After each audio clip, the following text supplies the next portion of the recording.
वित्त मंत्री निर्मला सीतारमण द्वारा हाल ही में लोकसभा में 2023-24 का बजट पेश किया गया। नरेंद्र मोदी सरकार का दूसरे कार्यकाल का अंतिम बजट पेश करते हुए वित्त मंत्री ने कहा कि ये अमृतकाल का पहला बजट है। वित्त मंत्री निर्मला सीतारमण ने यह भी कहा कि पिछले बजट में भारत के अपने 100वें वर्ष के लिए खींची गई रूपरेखा को इस बजट में आगे बढ़ाया गया है। आजादी के 75वें साल में भारत एक चमकता सितारा है। बजट में चालू वित्त वर्ष में देश की आर्थिक विकास दर 7% रहने का अनुमान है।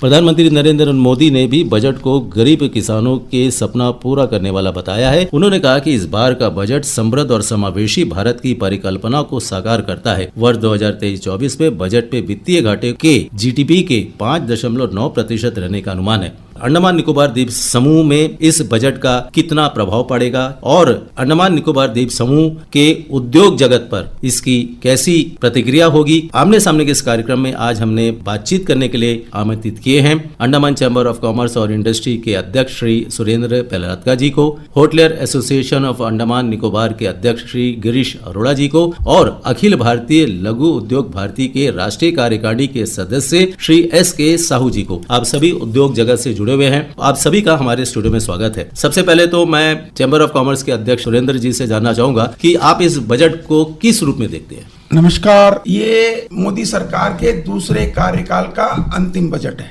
और इसके पहले वाले बजट को और आगे बढ़ाते हुए ये बजट पेश किया गया है। अब आप देखिए कि अमृतकाल के समय को भारत सरकार और हम सब चाहते हैं कि भारत के जब आजादी के 100 वर्ष पूरे हो 2047 में, तो हम जो डेवलपिंग कंट्री हैं, डेवलपिंग कंट्री से हमारी यात्रा डेवलप्ड कंट्री तक 2047 में पूरी हो। और इसके लिए जो महत्वपूर्ण चीजें हैं, एक सर्वांगीण विकास की, वो हर क्षेत्र को देखते हुए, चाहे वो एग्रीकल्चर हो जो कि क्षेत्र हमारा सबसे बड़ा एम्प्लॉयर है, उसके अलावा हमारे डिफेंस सेक्टर है, हमारा MSME सेक्टर है, उसके अलावा जो हमारे आधारभूत क्षेत्र है, हमारा इंफ्रास्ट्रक्चर है, हमारे लिए जो कम्युनिकेशन का क्षेत्र है, हमारे लिए जो शिप बिल्डिंग है, हवाई मार्ग का है, जल मार्ग का है, सड़क मार्ग का है, IT क्षेत्र है, इन सबको ध्यान में रखते हुए और खास करके युवा लोगों को ध्यान में रखते हुए,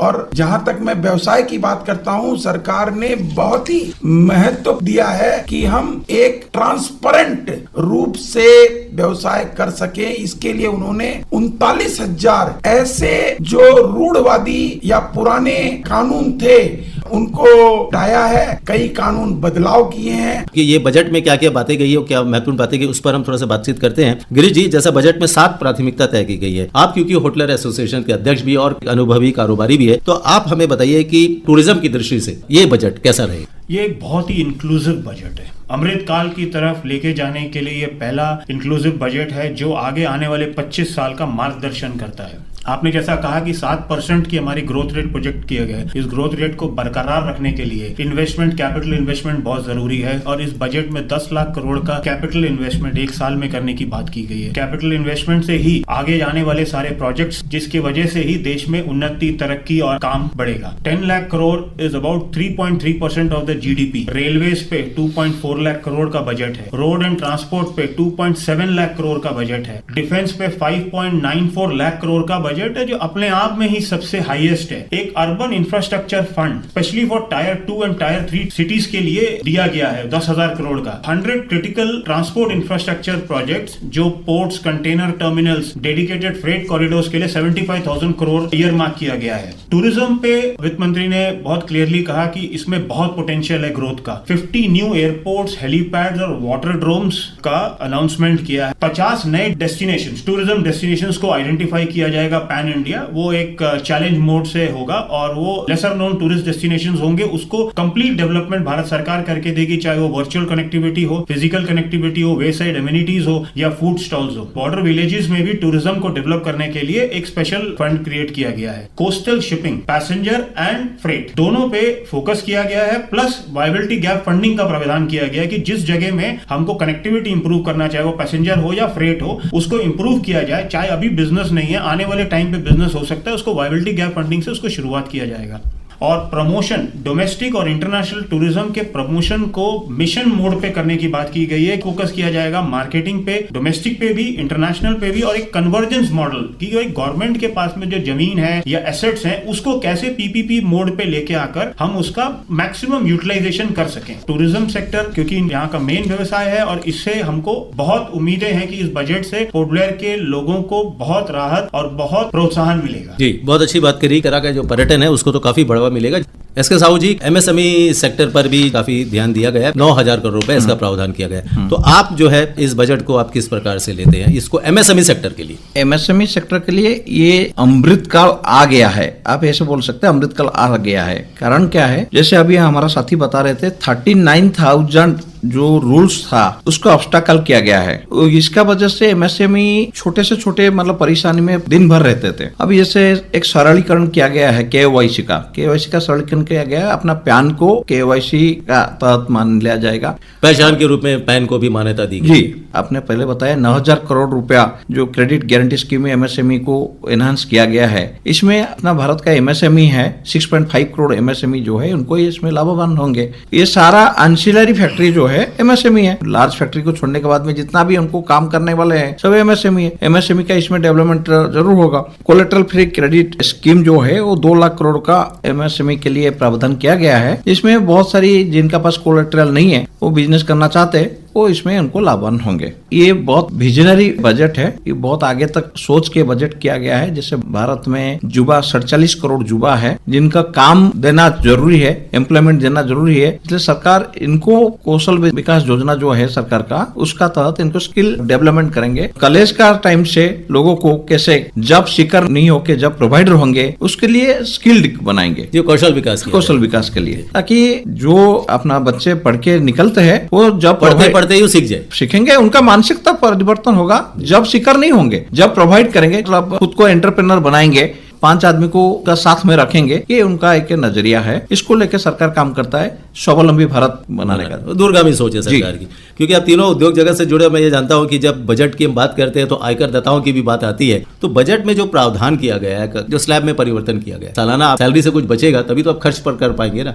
तो अब सरकार ने इस पर ध्यान दिया है। लेकिन जो स्लैब दिया गया है, पुराना स्लैब जारी रहेगा, नए स्लैब जो दिया है कि 7 लाख रुपए तक का, लेकिन उसमें क्या किया गया है ये थोड़ा खुलकर बताइएगा कि नए स्लैब में अगर 7 लाख का छूट का जो प्रावधान किया गया है उसमें जो आपका बाकी जो बेनिफिट मिलता है, जो एटीसी 1.5 लाख रुपए तक का सरकारी कर्ज बचाने का वो समावेश हो जाए, वो हट जाता है, नहीं मिलेगा। पुराने वाला अगर लेना चाहे तो पुराना वाला ले सकते हैं, नहीं में तो इसमें कितना फायदा मिल सकता है सरकारी कर्मचारियों को? उन्होंने बहुत अच्छे से एग्जांपल्स के साथ बताया है कि अगर इंडिविजुअल का एनुअल इनकम 9 लाख है तो उसको 45,000 टैक्स पे करना पड़ेगा, जबकि पहले वो 75,000 देना पड़ता था। उन्होंने एक हर स्लैब में अलग एग्जाम्पल है तो उन्होंने देखा है, और इसलिए उन्होंने दोनों में आपको फाइलिंग का ऑप्शन दिया। आप पुराने में अगर करना चाहे तो पुराने में कर सकते हैं, नए में करना चाहे तो नए में कर सकते हैं। ज्यादा से ज्यादा लोगों को नए में फायदा होगा, लेकिन कुछ आपके साथ उनको लगेगा और हो सकता है कि उनकी कुछ वजह से पुराने स्लैब में फायदा हो रहा होगा, तो उसका भी प्रोविजन रखा गया है। नया आईटी को बहुत सिंप्लीफाई कर दिया गया है कि भाई आप किसी चार्टर्ड अकाउंटेंट के पास जाने की जरूरत नहीं पड़े और आप खुद ही उसको कर सकें और कंप्लायंस इजी हो जाए। इस करके उसको सिंप्लीफिकेशन के हिसाब से भी किया गया है। अंडमान निकोबार को भी 22-23 में हमारा बजट कट डाउन हो गया था, रिवाइज बजट हमारा कट डाउन हो गया था। इस बार 23-24 का बजट लास्ट ईयर के बजट से 479 करोड़ बढ़ा के हमको मिला। ये हमारे लिए बहुत खुशी की बात है। लास्ट ईयर का बजट हमारा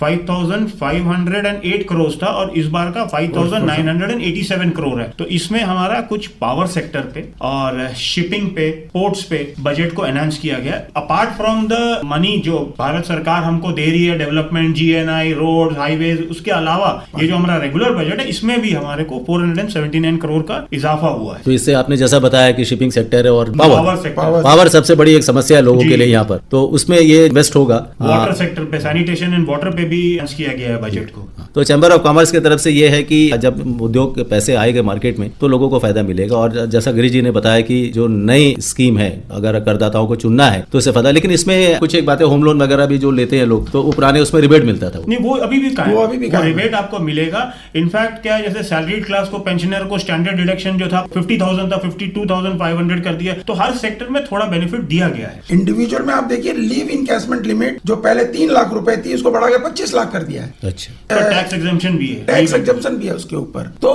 हर वर्ग को देखा गया है, खास करके मिडिल क्लास जो अभी तक ये कहता था कि हमारे लिए बजट में कुछ नहीं रहता, किसान और मिडिल क्लास इनकम, तो उसका भी बहुत ज्यादा ध्यान रखा गया है। और युवाओं के लिए भारत सरकार चाहती है कि startup India, stand up India, जैसा कि हमारे साहू साहब ने बताया कि अपने बल पर आदमी काम करे नौकरी खोजने के बजाय। और एक चीज अच्छा चीज है सरकार ने किया इसमें, महिला सम्मान बजट पत्र, जिसमें 2 लाख तक का अगर एफडी करते है कोई महिला, उनको 7.5% इंटरेस्ट मिलता है, वो भी टैक्स फ्री। पेंशनर के लिए भी बहुत अच्छा स्कीम लाया है सरकार ने। उनका जैसे 15 लाख रुपया तक का था डिपॉजिट कर पाएंगे, वो तो 15 को 30 लाख रुपया कर दिए। MIS में भी 4.5 लाख से 9.5 लाख तक कर दिए हैं। जॉइंट में कोई अगर MIS है तो उसको 15 लाख तक का भी आप डिपॉजिट कर सकते हैं। हर वर्ग को साथ में रखा, में महिला को, पेंशनर को, सभी को अच्छा फायदा पहुंचा है इस बजट से। चलते चलते क्योंकि अंडमान निकोबार द्वीप समूह से हमारे जो PVTs है उनके लिए भी सरकार ने जो क्योंकि काफी संवेदनशील जनजातीय समूह की सामाजिक आर्थिक परिस्थितियों में सुधार लाने के लिए भी विकास मिशन शुरू किया जाएगा, ये भी बजट में घोषणा की गई है जी।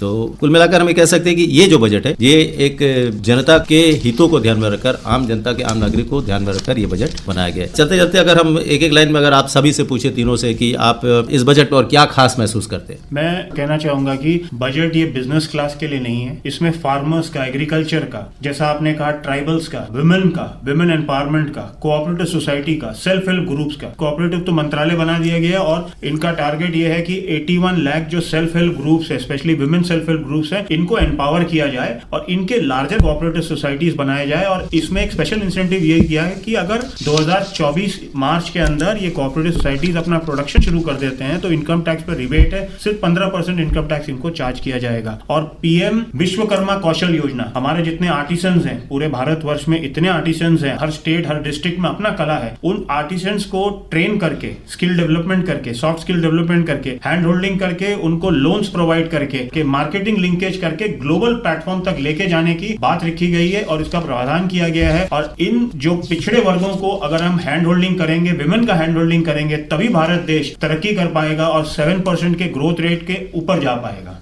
ये सर्वांगीण और बहुमुखी आयाम देने वाला बजट ऐसा मुझे लगता है। और अंडमान निकोबार के परिप्रेक्ष्य में अगर हम बात करें, हमारे यहाँ भी करीब 45-50 हजार युवा हैं जिनको की नौकरी की जरूरत है और उनका हम पूरी चेष्टा कर रहे हैं। आज इस प्लेटफॉर्म से मैं उनके माता पिता को ये बात समझाने की भी कोशिश करूंगा कि एम्प्लॉय बनने के बजाय वो एम्प्लॉयर बने, कि हमारे बच्चों को कॉलेज लेवल से ही, स्कूल लेवल से ही उनको इस बात की प्रेरणा दी जाए कि वो अपना कार्यक्षेत्र चुने। हमारे बच्चों को ये बात हमको समझानी है, हमारे शिक्षकों के द्वारा, उनके माता पिता के द्वारा, कि वो अब एम्प्लॉयर बनने की कोशिश करें। कि अगर इन सब चीजों को हम अपने लेवल पर जिस आयाम पर खड़े हैं, चेंबर ऑफ कॉमर्स, व्यवसायी, हमारी भी एक सामाजिक दायित्व है, हम इसको लेकर चलेंगे और हम इंश्योर करेंगे कि हमारे बच्चे आने वाले समय में स्वावलंबी बने, खुद का उद्योग लगाएं और अंडमान निकोबार में एक नया युग आए।